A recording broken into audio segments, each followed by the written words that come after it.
तो आज हनुमान जयंती की शोभा यात्रा को लेकर दिल्ली से लेकर बंगाल तक हलचल है। दिल्ली के जहांगीरपुरी में हिंसा हुई थी और वहां जुलूस की परमिशन मिली है। कुछ ही देर के बाद जहांगीरपुरी में जुलूस निकलने वाले हैं और आपको ये भी बता दें कि जन्मोत्सव को लेकर हनुमान जी की बड़े सुरक्षा के खास इंतजाम किए गए हैं। बंगाल के कई हिस्सों में भी शर्तों के साथ शोभा यात्रा की परमिशन तो दे दी गई है।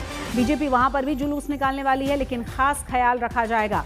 जहांगीरपुरी में 3 शोभा यात्राएं निकालनी है। पहली शोभा यात्रा 9 बजे के करीब जहांगीरपुरी मेट्रो स्टेशन से निकलनी थी, जो अब कैंसिल की गई है। दरअसल ये यात्रा तय रूट था, वहां से निकलने के लिए पुलिस से परमिशन बाद में नहीं मिली। और जो दूसरी यात्रा है वो हिंदू वाहिनी के बैनर तले निकलनी थी, जिसकी परमिशन 12 बजे के बाद की दी गई है। लेकिन आज आयोजकों का कहना यह है कि हमें तय रूट पर यात्रा नहीं निकालने दी जा रही, इसीलिए यात्रा निकालने पर अभी भी आयोजक कर रहे हैं विचार। और जो तीसरी बीएचपी की यात्रा है जो आयोजित की गई है, वो पिछले साल भी निकाली गई थी, जिन्हें 2 बजे की परमिशन दी गई है। लेकिन इस यात्रा पर भी अभी भी संशय बना हुआ है। ये यात्रा 200 मीटर की है, जो कि पुलिस स्टेशन से बाहर निकलते हुए शुरू होगी।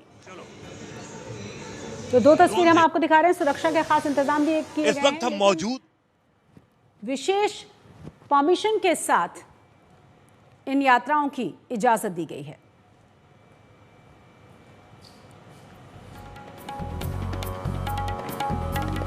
तो ड्रोन से नजर रखी जा रही है। अलग अलग जगहों पर सुरक्षा के खास इंतजाम किए गए हैं। किसी भी तरह का डीजे, 500 से ज़्यादा संख्या नहीं होनी चाहिए, हाथों में हथियार नहीं होने चाहिए।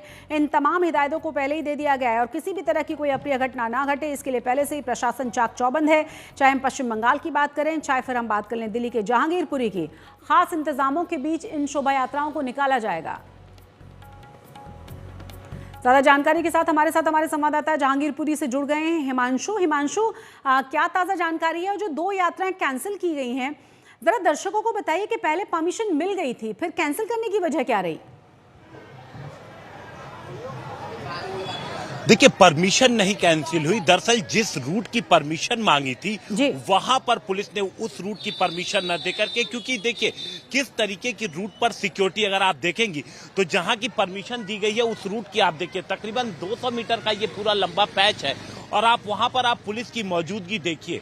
हर गली को बंद कर दिया गया है, बैरिकेड है, पुलिस को तैनात किया गया है। पुलिस किस तरीके से मौजूद है, आरएएफ के आप देखिए जवान यहाँ पर मौजूद है। जगह जगह बैरिकेडिंग की गई है। गाड़ियां यहाँ पर जो अलग वज्र गाड़ियां जो हैं वो मौजूद है। इसके अलावा ये आप सामने जो पुलिस की व्हीकल देख रहे हैं, ये सीसीटीवी कैमरे से पूरी तरीके से लैस होती है। अंदर यहाँ पर एक कंट्रोल रूम भी होता है जो लगातार राउंड द क्लॉक हर तरफ ये नजर रखता है और साथ साथ इसमें एआई इनेबल्ड भी है। अगर कोई संदिग्ध व्यक्ति इस कैमरे के सामने से गुजरेगा तो उसकी शक्ल फौरन पहचान ली जाएगी और अलर्ट कर दिया जाएगा। तो आप यहाँ की जरा तैयारी देखिए। तो इस तरीके की तैयारी जितना संभव थी पुलिस ने उतने एरिया की परमिशन दी।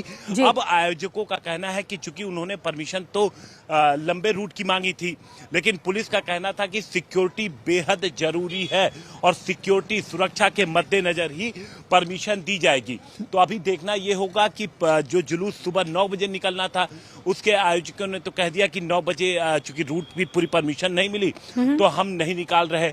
अब देखना ये होगा कि आगे जो संगठन है क्या वो निकालते हैं, क्योंकि लगातार पुलिस के साथ उन लोगों की बातचीत चल रही है। अब ये जो आप बैरिकेड देख रही हैं ये फाइनल बैरिकेड है, इसके आगे जुलूस जाने की परमिशन नहीं थी। और दूसरी तरफ जहां से शुरू होना था वो तकरीबन 200 से 250 मीटर की दूरी है। यहाँ से इतनी पुलिस ने परमिशन दी थी। दरअसल 2022 के बाद पुलिस जहांगीरपुरी में बेहद सतर्कता से और पूरे जो सिक्योरिटी के इंतजाम होते हैं उसके बाद ही पुलिस इस इलाके में शोभा यात्रा निकालने की अनुमति देती है। बिल्कुल हिमांशु, देखिए 2 यात्राएं जिन्हें निकाला जाना था वो नहीं निकली हैं और जो तीसरी यात्रा निकाली जानी है शोभा यात्रा, उस पर भी अभी भी संशय बना हुआ है।